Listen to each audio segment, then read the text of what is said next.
Welcome back to CBS Sports HQ. I'm Jordan Giorgio alongside our own Danny Kanell. Brandon Marcello will join us in just a moment as we get set to look to the next round of the college football playoff, where many fans, Danny, are hoping that we get some quote-unquote better games, whatever that actually means. But we have disappointed college football fans everywhere. We have pretty insane takes. So I'm going to give you your moment because you have something to get off your chest. Well, I'm upset too, right? I want to see great games. I want to see fantastic finishes, epic performances. Instead, we got 4 blowoffs. There's no way to sugarcoat it. It stunk. But what we cannot do is try and orchestrate close games because it's sports. They're unpredictable. That's what makes them exciting. That's why people tune in to see what can happen. If we try to dictate who gets in according to what the best matchups are, then we totally diminish the regular season. College football is different from the NFL because the regular season matters. And I've seen way too many people pounding the table saying SMU shouldn't have been there, or Indiana didn't be there.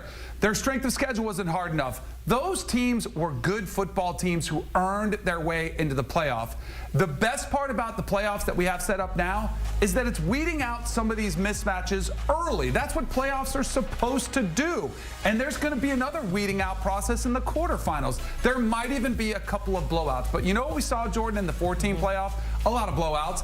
That, I think, is going to be eliminated in these first 2 rounds as we see some of the pretenders weeded out and the championship contenders elevate so that we get a Final Four. I think it'll be the best Final Four teams we've seen, and we might even have the best championship game that we've seen in the last 2 decades. So let's let it play out. Let's take a deep breath. Let's stop complaining. The home field atmospheres were awesome. Why can't we celebrate that? The passion and the pageantry history that we saw on display. A lot of people spent a lot of money to get there, and there's some disappointed fans and some fans that are celebrating.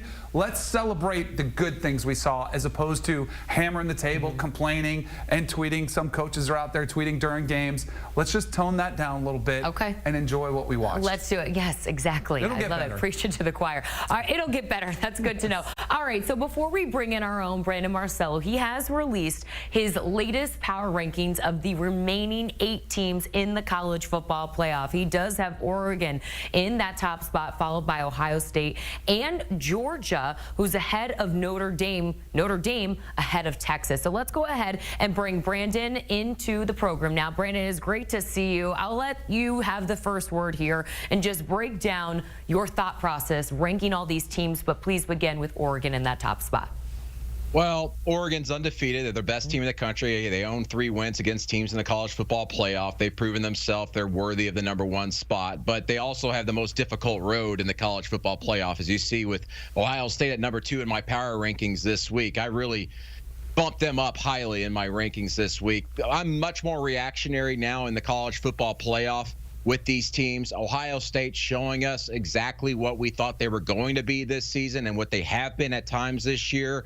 So I think they're back on track, obviously, after that loss to Michigan. Maybe that's gotten them going a little bit. I think a lot of this depends on how Ohio State matches up with Oregon. I think they match up very well, but a lot of this is going to depend on whether Ryan Day and crew decide to continue to be more aggressive and open-minded with the way they go about calling plays and approaching this game. All right, Brandon, buckle up because Danny's about to pick some of these rankings apart. And not necessarily, though. Not too much, but I do want you to pick out Georgia here, who is third. So Georgia, I agree with you. And I'm glad you didn't fall for it because I think a lot of people are putting Ohio State right to 1. Like, oh my gosh, we saw that. I'm glad you weren't too over the top on that one. I'm a little bit surprised at Georgia, how kind of nonchalant everyone is about, oh, Carson Beck's out for the year, no big deal. Just throw in Gunnar Stockton and there's no real drop-off. We may or may not see that in a scenario where you've seen a quarterback who has played 1 meaningful half of football that was a little bit up and down, right? He had a interception on 3rd and 13 that allowed that game to go to overtime. He didn't protect himself when he was scrambling around, almost got his head knocked off. And so I still think it's going to be very much a bumpy ride for Georgia's offense while they're playing without Carson Beck. I know this is a talented roster, but I don't know if we're giving enough attention to the drop-off in somebody who started a lot of football games and to somebody who's only played about a half of meaningful football. So I'm a little bit surprised that even, it's not only Brandon, it's odds makers. Totally. You know, it's their favorite against Notre Dame. I still think there should be more of an adjustment for Georgia. But for you, Brandon, where does your confidence level lie with Gunnar Stockton in this Georgia team, and what led you to put them in that 3rd spot? Well, a couple things going into the playoff here. I think Kirby Smart, much like Nick Saban, you give him extra time to prepare for a playoff type game, he's going to have them ready to go. Secondly, I think Vegas, myself included, and maybe even yourself, Danny, we didn't put a lot of stock in Carson Beck actually improving this team all that much here in the last part of this season. We all know what he did in October, throwing all those interceptions. He improved, but I don't see Carson Beck as the guy, the engine that gets Georgia running in the playoff or for that matter in any game. And I know I'm with you. Gunnar Stockton was shaky at times. I think he only threw for like 70-something yards, had that interception, but he's going to have some more time. He knows this team is his now. He's known it for the last week or two.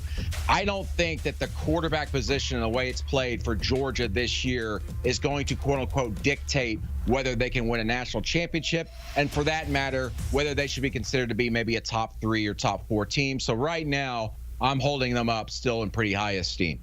All right, let's work down the rankings here. And I do want to point out Texas here. Should a Texas team who overpowered a great Clemson team in the first round of the playoff be ahead of Notre Dame? Clemson's not a great team, number one. But go ahead, Danny. No, I would probably say they do. I've been hard on Texas all year long. I thought they'd lose to Texas A&M. I got Longhorn fans all over me saying, "Oh, you never doubted this team, or you've doubted this team all season long." Here's the thing that's crazy about Texas. As good as they were against Clemson, I don't think it was their best. I still don't think we've seen that Ohio State against Tennessee version of Texas. Yeah, we saw it against Florida, but that was a team without a lot of players.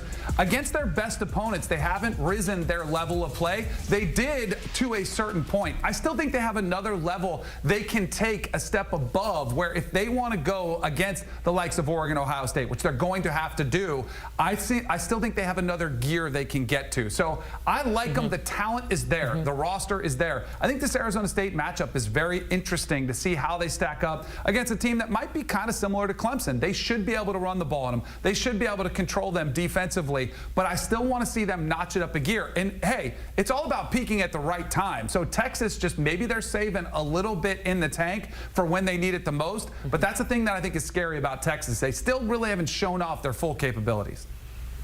Yeah, I mean, Texas has not had the reason to really show how good they can be because they haven't really had to play the opponents. I mean, Clemson was their first quote-unquote top 25 win all season. And, you know, Clemson has shown weaknesses. I mean, just a few weeks ago, they lost at home to South Carolina, and they were able to back their way in to the playoff by winning the ACC championship game. But Texas, to me, it all starts with what they've got in the trenches. They're just fantastic up front. And we saw the great rushing differential against Clemson, plus 217 yards, I think, in Texas's favor. That's the second biggest margin in all playoff history. Texas is a team that needs to focus on running the ball. Steve Sarkisian, I think, tried to put the ball in Quinn Ewers' hands a little bit too much, trying to throw the ball a little bit in the second half. It opened the door for Clemson to get back in that game. Texas just needs to keep it simple. And much like those Alabama teams we saw in the early 2000 teens, just play some murder ball. Run the ball. You've got two amazing running backs that are capable of being able to choke opponents out and win football games by healthy margins. All right, last one for you guys. Danny, I'll come to you first. We just got word before we came on the air that Notre Dame star defensive lineman Riley Mills is out for the remainder of the season. Just how big of news is that for this Notre Dame team that moves on to the next round to see Georgia? I mean, you could make a strong case he's the most productive player on the defensive side of the ball, but even specific to that position, the interior of the defensive line, there aren't guys like of his caliber that are just sitting on any street corner. So yes, they have a lot of 4 and 5 stars and they'll plug in somebody else, but I will point out, because a lot of people said the 5 and 6 seeds had this easy path, and I know they're not a 5 or a 6 seed, they're a 7 seed, but you still, when you have to play that extra game on your way to a national championship, you still subject yourself to injuries like this one, and it's a part of the brutal process where it becomes very much a battle of attrition, and Notre Dame is just experiencing their first big loss in the postseason. The good news is they've had to replace guys on both sides of the ball all season long, so they've dealt with some of this adversity, but they're going to need their biggest and best players against Georgia, who again has one of those offensive lines that can kind of maul you. So I'll be something to watch out for as the matchups in the trenches unfold. This is a gigantic loss because I think that the Notre Dame-Georgia game in the quarterfinals is going to be decided by who plays better on the interior. Georgia's defensive line is amazing. I still think they're a little bit underrated. People aren't giving them some flack. But against that Notre Dame run game with Jeremiah Love, That's going to be the key matchup. And for Notre Dame to lose a piece in the middle, they've got to be able to have the same types of success against Georgia's offensive line. I think the defensive line that has the most success in the middle of the field, along with those linebackers, is the team that's going to win this game. I think it's going to be low scoring. It's going to be a defensive battle. Losing Riley Mills, your leader in tackles for loss, and has really been your leader up front for the last 2 years, it's gigantic. And Danny's right. Notre Dame's done a great job replacing players, especially along the offensive front. But at this point in the season, this late, there's no room for error or no time to really get guys ready. So those guys that were behind them better be ready, because they got huge shoes to fill. All right, a gigantic loss, the words of Brandon Marcello. But Brandon, is it a big enough loss to maybe adjust your power rankings a little bit? Maybe put that Texas team above a Notre Dame after this news? I'm sure you released these rankings after you heard, or before really you heard this news. I was expecting Riley Mills to be okay just from watching him getting off the field, but you just never know with soft tissue. Maybe would slide Notre Dame down. I'm not so sure I would lift Texas above it, but I'll have to look at that.